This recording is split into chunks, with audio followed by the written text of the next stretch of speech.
we face two major problems in the Arab world regarding free society, promoting free society. The first one related to economy. I think it was the bad implementation of free market policies in the Arab world. Since 1989, we witnessed what's so-called structural adjustment policies. And these policies were implemented in a very bad way. So now, on public level, we have a very bad impression related to liberalism in general. The same major problem, and it contributed to create the sense that the alternative to the status quo, to the dictatorship, is the civil war. This happened after what we witnessed in Iraq after the invasion by the American forces in 2003. Even I want to talk a little bit about this topic later, because the American invasion, a little bit from my opinion at least, it's controversial.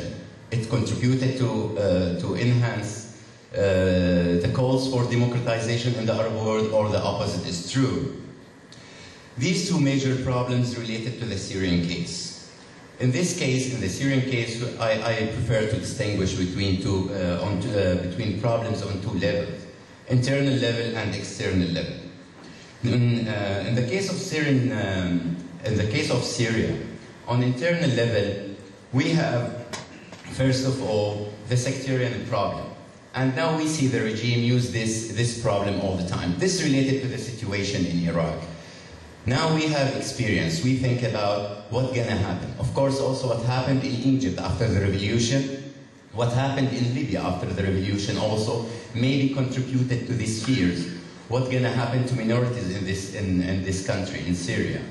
So another problem is related to the role of the state. We know that we implemented what's so-called welfare state. We decided to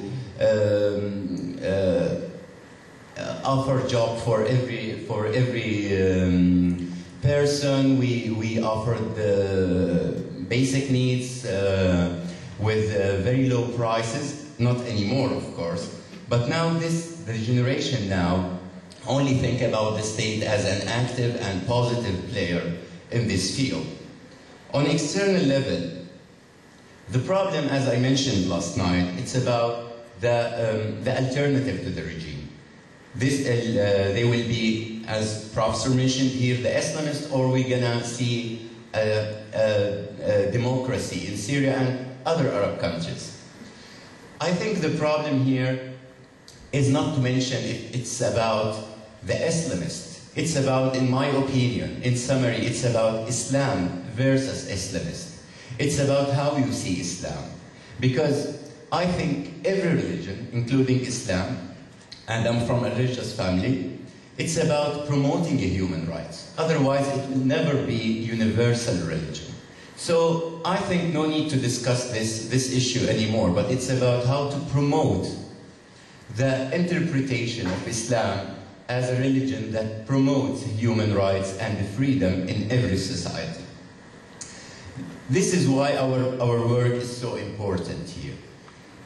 Again, I join Professor here for his call. We need more to educate people more about the real principles of liberalism, about what free market means in economic level, on social level, and in political level. Because when you talk about free market, you are talking about the core of democracy.